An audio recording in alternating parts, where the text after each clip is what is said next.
পড়াশোনা করেছি রাজশাহী বিশ্ববিদ্যালয়ের লোক প্রশাসন বিভাগ থেকে এবং আমি গ্রিন ভয়েস রাজশাহী বিশ্ববিদ্যালয়ের সাবেক সভাপতি এবং কেন্দ্রীয় সদস্য। এখন রুম চেঞ্জ করি, সেকেন্ড ব্লকে ছিলাম, এরপর তৃতীয় ব্লকে আসার পর দেখলাম আমার এখানকার পরিবেশটা একটু স্যাঁতস্যাঁতে। তখন মনে হলো যে এই পরিবেশটাকে কিভাবে ঠিক করা যায়।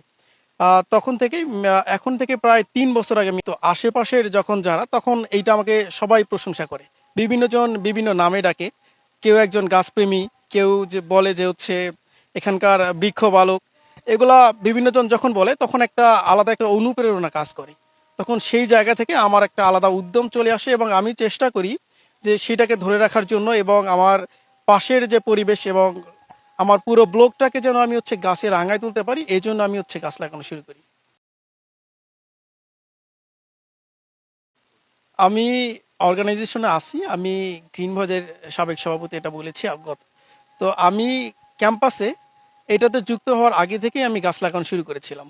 তো এইটাতে যুক্ত হওয়ার পর আমাকে আরও বিশেষ একটা আকর্ষণ কাজ করে। আমি বিভিন্ন সময় ক্যাম্পাসের বিভিন্ন জায়গায় গাছ লাগিয়েছি এই সংগঠনের পক্ষ থেকে। তখন আমার একটা বাড়তি একটা অনুপ্রেরণা যোগ করেছে এটাও।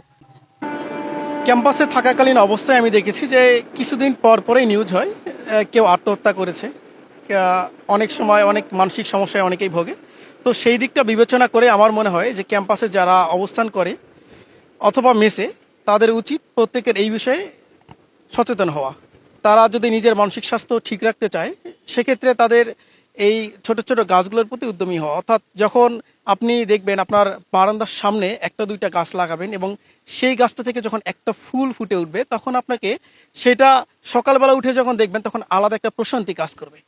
তো এই বিষয়টা আমি মনে করি আমাদের কিছু স্পেসিফিক গাছ, যেগুলো আমাদের মানসিক স্বাস্থ্য এবং আমাদের বিভিন্ন ফল ফল জাতীয় যে গাছগুলো এবং ঔষধি যে গাছগুলো, যেমন অ্যালোভেরা, পুদিনা পাতা, এই ধরনের গাছগুলো যদি আমরা লাগাই, এগুলো আমরা নিজেরাই উপকারী হব।